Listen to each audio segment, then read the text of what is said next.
Hello everyone, in this tutorial we'll be making this knitted Love Bat in Blender and exporting it into Bambu Studio Slicer to make it printable. I'm your host, Mr. H, and let's get started. So the first step we're going to do is we're going to add a subdivision surface to our cube.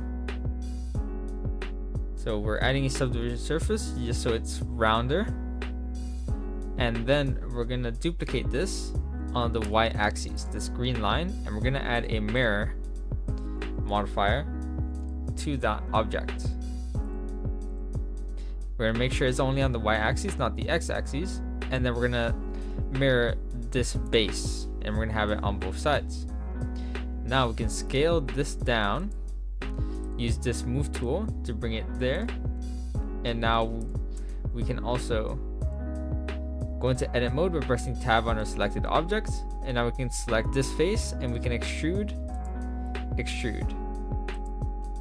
And now for the bottom, we're going to hold left click on the first face and hold shift to select the other faces and extrude down and scale on the y-axis, like so. Then we can just extrude here, maybe even extrude here a little bit, and we can extrude here, just to give our bat some texture. Alright, now let's extrude again.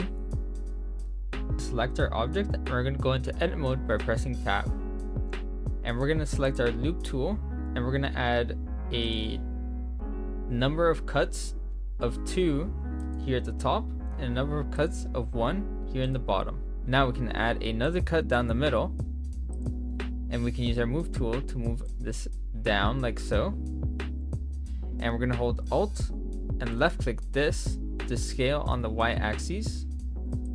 And our last bit is to hold left click and shift to move those edges down, like so.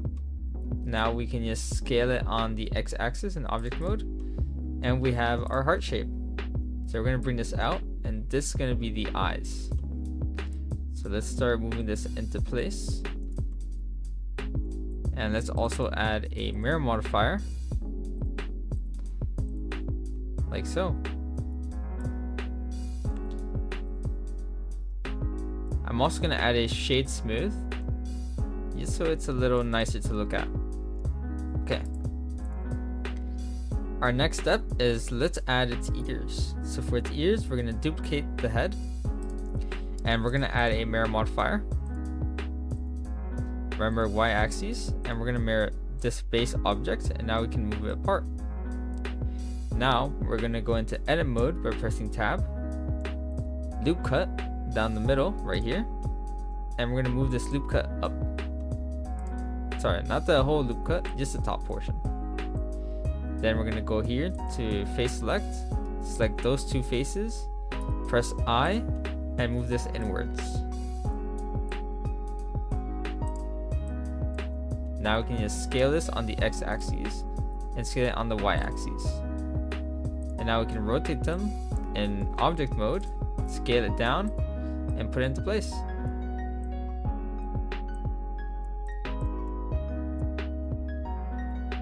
I'm also going to move these to be a little closer. I'm going to add more. Let's move these a little forward. There we have it. I'm also going to add a little more depth to the wings by selecting the faces with left click and shift, and we're going to insert a face and move it inwards, like so, just so there's a little more depth. While we're at it, we're going to maybe rotate these a little more to the right side so they align with the face. And let's also add our mouth.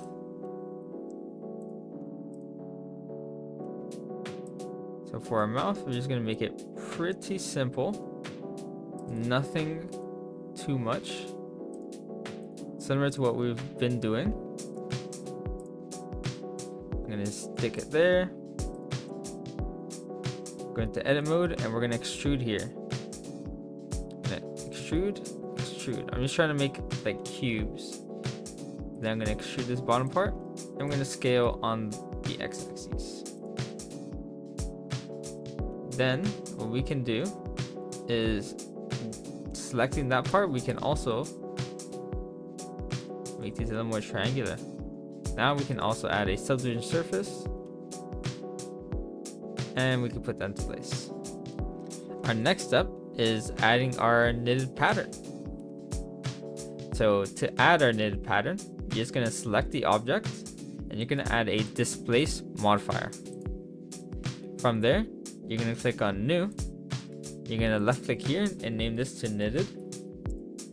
Now you're going to go here to the texture property and you're going to click open and open our knitted texture PNG. If you don't have our knitted texture PNG, I'm going to show you how you get that. So you're just going to go to your local browser and you're going to search up Screws and Circuits.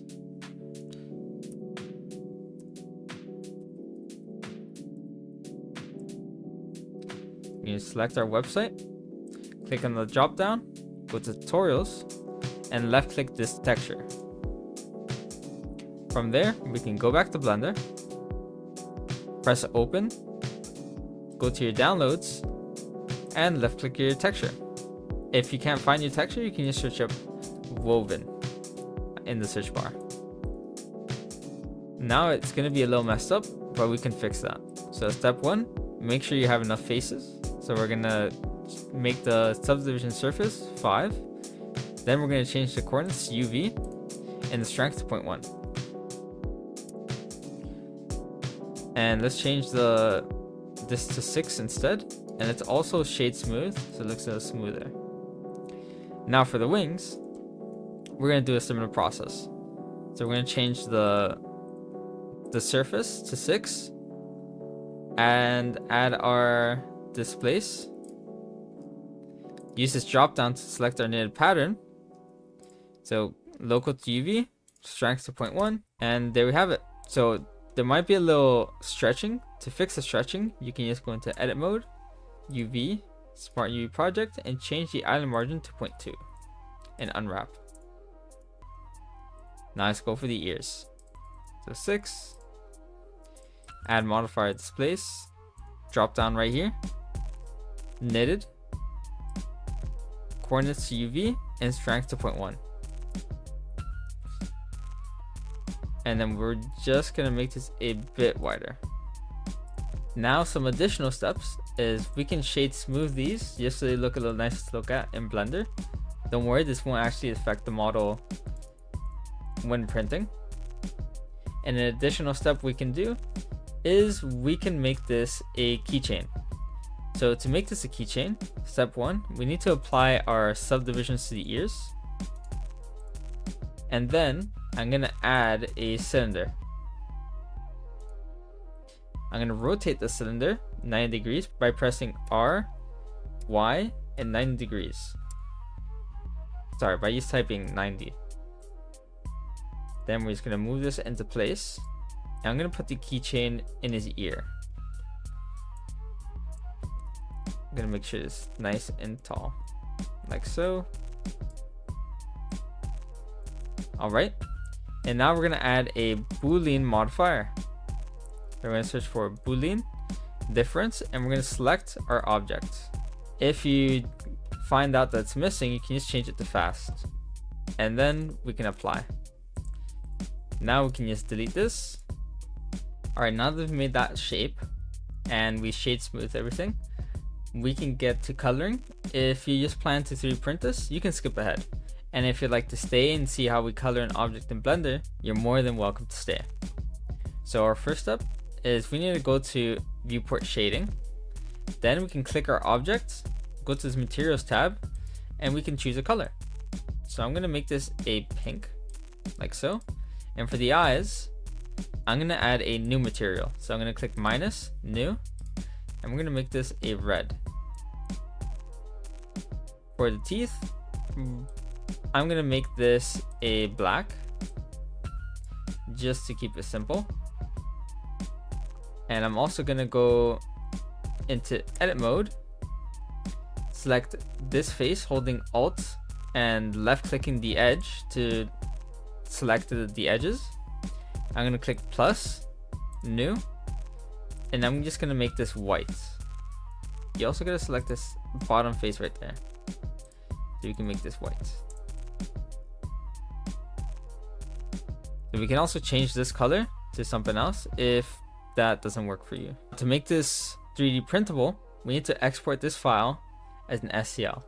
To export this file as an STL, you're gonna click on File here, Export, and STL. Then you're gonna name your STL here. So I'm gonna call this Knitted Bat, and I'm gonna put it in Downloads. Once that's done, I'm gonna go to my File Explorer, go to my Downloads, and left click my STL twice. So because I'm using Bambu Studio, it associates all STLs to Bambu Studio, and it's gonna auto open to the app. But if you're using a different slicer, it should be a similar process. So you will get this error saying your object is too small or too big. You're just gonna click on no, and we're gonna use the trusty scale tool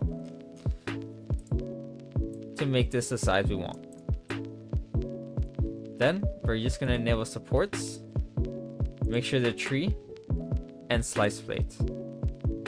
And there we have it, ready to be printed. Just click print plates, select your material, and send. Just before you go, I would like to kindly ask if you can leave a like, comment, and subscribe. I really do appreciate you watching to the end of my video. Once again, thank you very much. I'll see you in the next tutorial.